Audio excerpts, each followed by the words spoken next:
let's work on the 8-limb pose today. So in order to get this, it's always easier to find blocks. If you don't have some, it requires a bit more strength.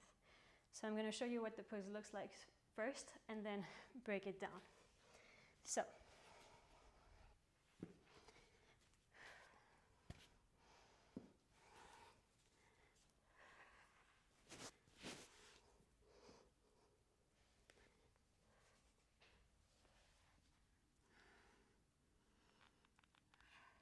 this is the end pose.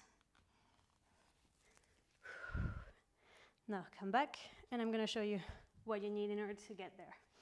So the first thing to do here is to bring your knee, in this instance the left, as high as you can behind your left triceps. From here we'll flex into my left foot. My left hand will come outside of my left hip and I'm hooking both of my feet together, still flexing into the feet. Then my right hand comes outside of my right hip. I'm this position and I need to use a little bit of momentum here to go forward. That would be the first step, is to try to find your balance onto your hands. If you have blocks, that's where I meant it's easier because you can do all of that with a little bit more elevation. Well, actually to find the momentum is maybe a little bit harder.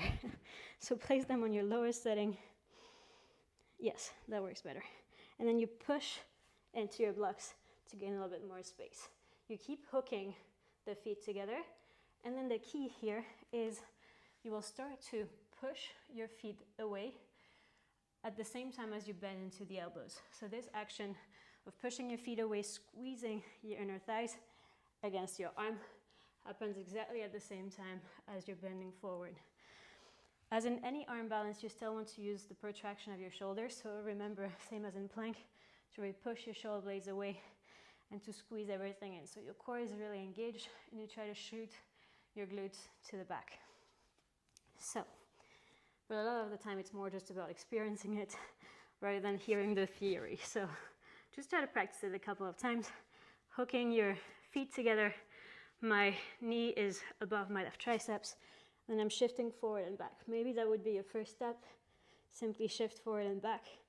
And when you feel you have a little bit of momentum, then really activate through your arms and push the ground away to get into this position.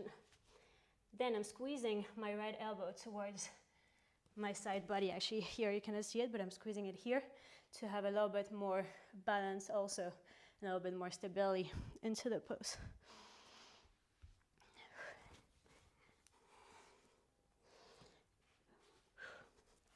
So lifting up, squeezing, and then see I'm pushing my feet away, squeezing my inner thighs towards my left arm.